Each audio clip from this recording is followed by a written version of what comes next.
You want to talk about reparations? We pay reparations. What do you mean you want reparations?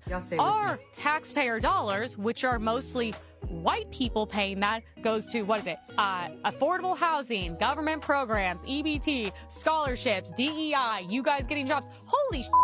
Let's take all that, factor in the theft, factor in the crime, factor it in the murders, and then we'll talk about reparations on this show. How about that? You probably won't like that, will you? Because you're not going to like the numbers. But we are all, frankly, exhausted. Okay, so let's start here.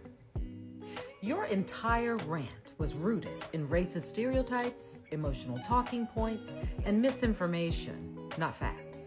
Because saying Black Americans already receive reparations through EBT, affordable housing, DEI, scholarships, and government programs is not only racially offensive, it's intellectually dishonest.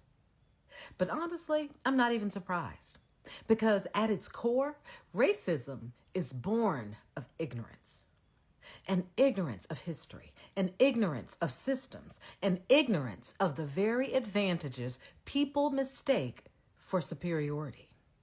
And in your ignorance, you actually seem proud while repeating those talking points. Like putting Black people down somehow gives you this strange sense of superiority.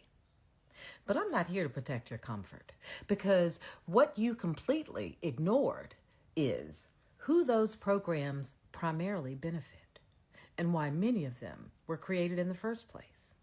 You also simply skipped over that for some of those programs, Black people weren't even eligible when they were created. White Americans make up the largest raw number of recipients in those very programs that you mentioned. Those programs were not created exclusively for Black people. They were created for Americans.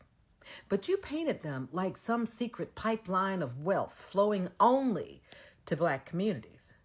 Meanwhile, if we're actually following the money, your community still overwhelmingly holds the largest share of wealth, land ownership, inherited assets, corporate control, and political influence in this country. That didn't happen by accident. It happened because your ancestors were allowed to build wealth uninterrupted for generations. Through land ownership, subsidized home ownership, business access, voting rights, legal protections, and government-backed opportunities.